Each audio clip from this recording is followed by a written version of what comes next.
Hi friends. நேற்று அந்த ஈபிக்கு video போட்டிருந்தாங்க பார்த்தீங்களா, சீரியல் ஆக்ட்ரஸ் வைஷாலின்னு சொல்லிட்டு. ஸோ அவங்களுக்கு ஈபி சைட்லேருந்து காண்டாக்ட் பண்ணியிருக்காங்க. அதாச்சும் வந்து உங்களோட கன்சூமர் நம்பரும் உங்களோட பில் டீட்டெயில்ஸ்லாம் நீங்கள் கொடுத்தீங்கன்னா நாங்கள் செக் பண்ணுறோம்னு சொல்லியிருக்காங்க. அண்ட் தென் கால் பண்ண உடனே அவங்களும் ஃபஸ்ட்டு பிக் பண்ணியிருக்காங்க போல. இந்த டீட்டெயில்ஸ்லாம் கேட்டிருக்காங்க. அண்ட் தென் அதோட காலை கட் பண்ணவங்க தான் அகைன் அண்ட் அகைன் ட்ரை பண்ணியிருக்காங்க. இவங்க சைட்லேருந்து எந்த ஒரு ரெஸ்பான்ஸும் அவங்க கொடுக்கலையாமா. இன்னும் அதை பற்றி ப்ரீஃபாக எந்த ஒரு எக்ஸ்ப்ளனேஷன் கொடுத்து வீடியோ கொடுக்கல. ஏன்னா ஒரு ஆஸ் அ சீரியல் ஆக்ட்ரஸாக ஒரு ஃபேமில் இருக்கீங்கன்னும் போது ஒரு வீடியோ நெகட்டிவாக போடுறீங்க அப்படின்னும் போது ப்ராப்பர் ரெஸ்பான்ஸோட போட்டிருந்தா கண்டிப்பாக நல்லா இருந்திருக்கும். அண்ட் தென் அந்த வீடியோ மோர் ஓவர் 6 மில்லியன் வியூஸ்க்கு மேலே போயிருக்கு.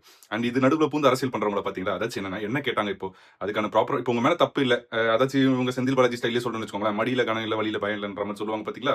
அந்த மாதிரி உங்க மேல தப்பு இல்ல அப்படின்னா நீங்க அதுக்கான பில்ஸ் டீடைல்ஸ் நீங்க ஷேர் பண்ணிருந்தீங்கன்னா எனக்கு சிம்பிளா முடிஞ்சிருக்குமே. இது அதை விட்டு இதுக்கு ஒரு சிலர் வந்து சப்போர்ட்னு சொல்லிட்டு இந்த டிஎம்கே சேர்ந்தவங்க நல்லா நோட் பண்ணி பாருங்களேன், எல்லாம் ஒரே பேட்டர்ன்ல வீடியோ போடுவாங்க. அதாவது எப்படின்னா வந்து இந்த மாதிரி டிவிக்கே சேர்ந்தவங்களுக்கே வந்து பெண்களுக்கு பாதுகாப்பு இல்லை, இந்த மாதிரி தப்பு யார் பண்ணாலும் கேட்க தான் செய்வோம். உங்களை மாதிரி தப்பு தன பொறுத்து நாங்க கிடையாது, ஓகேங்களா. தப்பு பண்ணவங்கள வந்து சேவ் பண்ணணும், அவங்களுக்கு சப்போர்ட் பண்ணி அதுல ஒன்றும் கிடையாது. யார் தப்பு பண்ணாலும் தப்பு தான், அதை கண்டிப்பா கேட்க தான் செய்வோம். அவங்க கிளியரா எக்ஸ்பிளனேஷன் வீடியோ கொடுத்திருந்தா எனக்கு இந்த ப்ராப்ளம் முடிஞ்சிருக்கும். தேங்க்யூ.